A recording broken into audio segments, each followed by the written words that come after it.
Deu certo, estamos te ouvindo e estamos vendo sua tela. Pode começar, muito obrigado. Beleza. Primeiramente, eu agradeço a todo mundo da equipe, todo mundo da organização pela oportunidade de poder estar aqui apresentando para vocês. Como já foi dito, eu sou formado em Física e estou fazendo mestrado em Física e Astronomia. Então, estou apresentando para um público que não é bem o meu, né? Então, estou um pouco nervoso, mas vamos lá. Só um adendo, caso dê algum problema, a minha internet começou a dar uma instabilidade exatamente agora, na hora que era para entrar, né? Porque Lady Murphy, né? Se uma coisa pode dar errado, vai dar errado no pior momento possível. Então, caso aconteça alguma coisa e caia, eu vou tentar voltar pela internet do celular, já está pronto aqui, mas só avisando antes para caso dê algum problema, beleza? Então, vamos lá. A minha palestra é localização de manchas solares utilizando o HAR Cascade. Antes de falar propriamente do HAR Cascade e de como é feita essa localização, eu ia falar um pouquinho o que são manchas solares. Manchas solares são regiões sobre a superfície solar que elas são mais escuras e mais frias que o resto da superfície. E essas regiões, elas têm uma incidência de um campo magnético muito intenso. E são nessas regiões que acontecem eventos extremamente energéticos, como explosões solares. Então é interessante a gente poder localizar essas regiões de uma maneira automática e também poder acompanhar elas. A minha motivação para fazer esse trabalho foi foi identificar automaticamente os eventos numa grande quantidade de dados. Por que isso?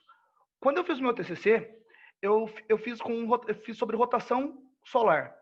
E para calcular essa rotação, eu tinha que analisar muitos arquivos. Vocês podem ver aqui, eu tive que olhar 36.254 arquivos, para daí encontrar quais os eventos eu iria usar para poder fazer os cálculos da rotação. E esse trabalho foi um trabalho extremamente árduo e manual. Eu tinha que ficar passando arquivo por arquivo, arquivo por arquivo, até achar onde a situação era favorável para eu começar a trabalhar.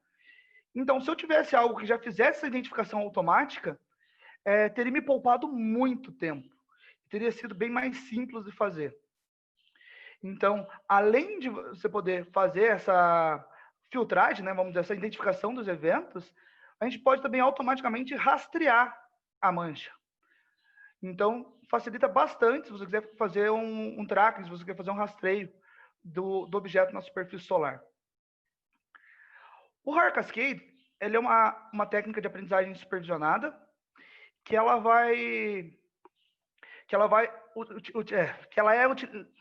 é utilizada para localização de objetos. Ela é muito utilizada para localização de faces, por exemplo.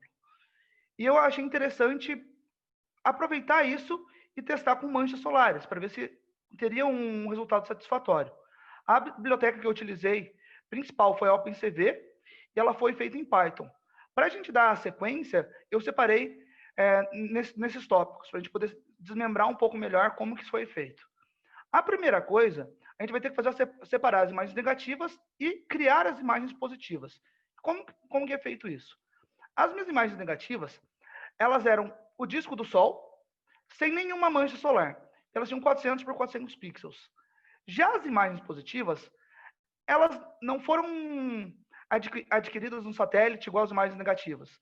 Elas foram uma mancha solar, que eu peguei de uma das imagens que eu adquiri, e o programa, ele coloca o objeto que a gente está procurando nas imagens negativas. E quando ele faz isso, quando ele sobrepõe essas imagens, o que ele faz? Ele aumenta, diminui, rotaciona, distorce, criando um grupo de imagens positivas, com cada imagem sendo única. Então, o que a gente teve que fazer antes foi pegar as imagens negativas e depois criar as imagens positivas. Com isso, com as imagens positivas e negativas prontas, a gente já podia alimentar o nosso programa para que ele fizesse a classificação. Como que é feita a seleção das características para fazer essa classificação? Aqui a gente tem alguns exemplos de características, são exemplos de bordas e exemplos de linhas. Como assim? O programa vai pegar na imagem e vai varrer a imagem toda, pedaço por pedaço da imagem, observando o padrão que tem ali.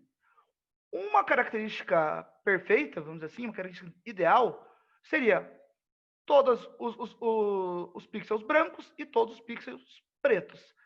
Mas se a gente pegar algo real, a gente não vai ter exatamente isso. Vamos pegar aqui forçando um pouquinho, né? Porque isso vai fazer pixel a pixel, bem pequeno, eu só estou exagerando aqui na imagem para ficar mais didático.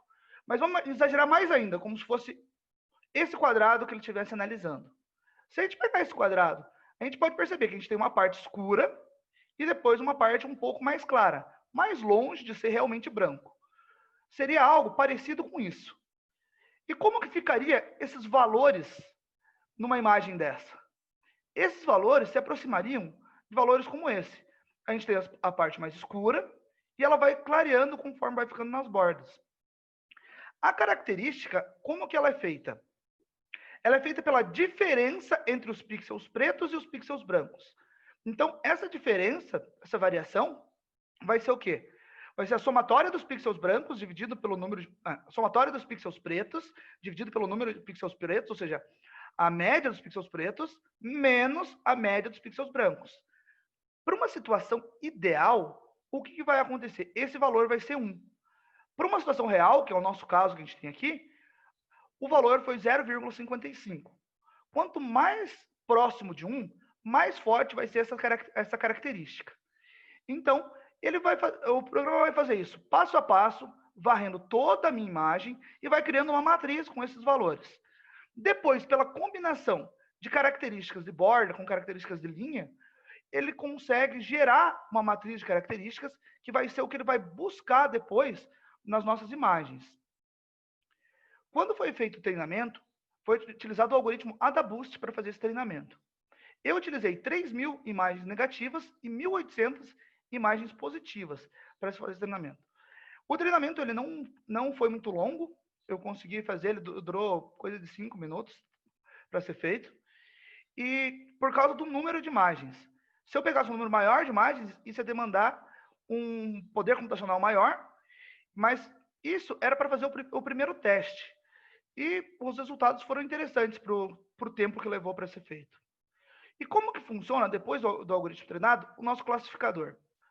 O nosso classificador, a gente vai pegar a nossa imagem, que as imagens de testes, elas são maiores, elas têm 1024 pixels por 1024 pixels. E o que acontece? Eu vou colocar a minha imagem.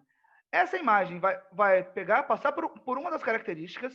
Se essa característica for verdadeira, ela vai procurar a segunda característica. Se ela for verdadeira, vai procurar a terceira característica. E assim sucessivamente. Se uma das características é falsa, a imagem já vai ser rejeitada. Mas o que acontece quando a imagem é classificada? Ela é dada como verdadeira. Quando ela é dada como verdadeira, acontece o que a gente tinha visto lá na abertura, que tinha as manchas solares com um retângulo em volta.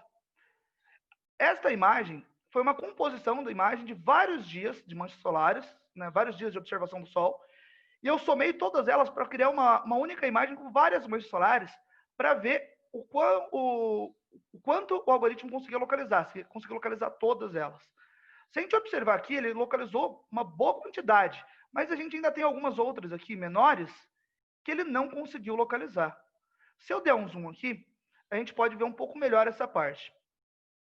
O limite que ele conseguiu localizar foi manchas que tinham pelo menos 10 pixels de dimensão. Ou 10 pixels de comprimento, ou 10 pixels de largura, mas menor do que isso, ele não conseguiu localizar. E com essa taxa de localização, a gente teve um acerto de 88%. Foram utilizados 55 imagens do Sol para fazer esse teste, e a gente teve 9% de falsos positivos.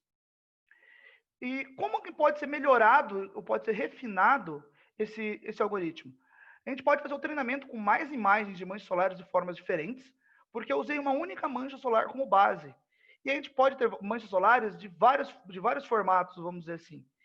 Então, se eu pegar mais manchas solares e fizer o treinamento novamente, eu posso deixar esse algoritmo mais robusto, para conseguir encontrar manchas mais variadas. E também posso usar um número maior de imagens do treinamento. Mas ambas as soluções, elas demandariam um poder computacional maior, né? A gente demoraria mais tempo para conseguir fazer isso. E como foi um teste que eu estava fazendo, para esse número de imagens, eu achei satisfatório esse valor. E então, o que eu tinha para vocês, pessoal, para isso aí, obrigado pela atenção. O meu e-mail está aqui para qualquer dúvida e qualquer pergunta. E estou aberto aí para as perguntas de vocês. Matheus, muito obrigado. Excelente apresentação. Não pareceu que você estava nervoso. É que eu falo rápido já, né? Então, a velocidade da fala já é embutida no sistema. Beleza. Então, a gente tem uma pergunta aqui, dá tempo para a gente fazer uma perguntinha, da Amita Murali Krishna. Ela faz doutorado em computação aplicada no INPE e ela também trabalha com imagens do Sol, tá? Ela pergunta o seguinte: a região de penumbra também é detectada como característica do seu algoritmo? Então, como o algoritmo ele vai varrer, ele vai procurar vai ver toda a estrutura. Toda a diferença que a gente tem em tonalidade, ele vai detectar como uma característica. Teve algumas imagens que tinham uma umbra bem fraca que foram detectadas, mas eu não cheguei a perceber se algum lugar que tivesse somente a penumbra, vamos dizer assim, se ele teve detecção. Eu tenho que olhar melhor as imagens que foram testadas, mas eu posso fazer esse teste também novamente, pegar imagens com umbras bem pequenas, né, e ver se ele detecta a penumbra. Mas, a princípio, é para ser detectado sim, desde que ela tenha um tamanho maior do que 10 por 10 pixels na imagem. Não, excelente. Novamente, Matheus, muito obrigado por sua participação.